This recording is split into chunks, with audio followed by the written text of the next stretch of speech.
Matt Carthy, soon to be soul topping Matt Carthy. Even in your wildest dreams, did you expect that to happen? No, but in many respects, like we set out, and I said it at the launch of our campaign, that if we didn't secure 2 Sinn Fein seats, that I would consider it a failure, and because we've been knocking on the door for a long period of time. 2011, 2006, and we have 16, yeah. So we've a good base in this county. We've a good record of work. We have, even last year in the local elections, even though it wasn't a great day, in this constituency we kept 7 county councillors, albeit biased towards Monaghan, where we held on to 6 out of our outgoing 7. We got a good vote in the European elections last year.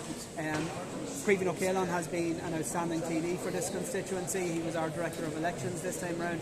So we set out to deliver 2 seats. I was always confident that we could do it. I didn't think it would be the first and the third seats, which is what it's looking like now.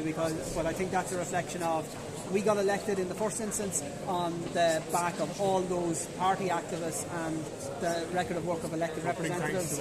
Absolutely, and to everybody who did everything, whether it was put up a poster or drop a leaflet or knock on doors, and some people have literally put in the last 4 weeks, just non-stop, so thanks to them, absolutely. But as well as that, we got the fair wind of the election, and I think that's why we're now in the position that we're actually topping the poll, and Pauline topped the poll in Cavan as well, which nobody would have guessed. Heading in for a government.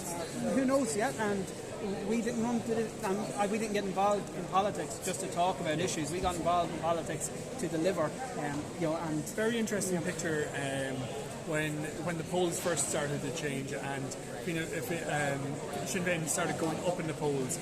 There was a video there, I think it was on Sunday. All of the senior members of Sinn Féin gathered in Dublin and did a little piece to camera and all the rest. But you were there. Yeah.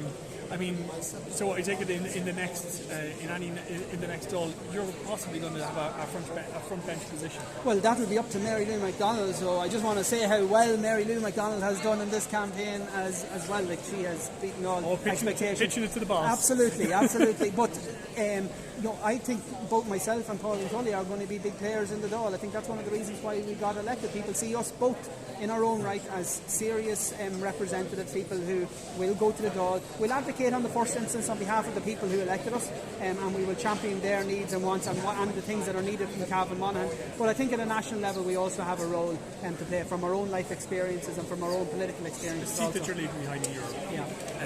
We always knew that was going to. That was always a possibility that was going to happen in this election.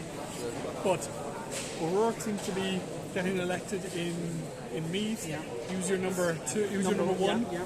Pauline was your number 2. Yeah. Who's your number 3? Mairead Farrell in Galway.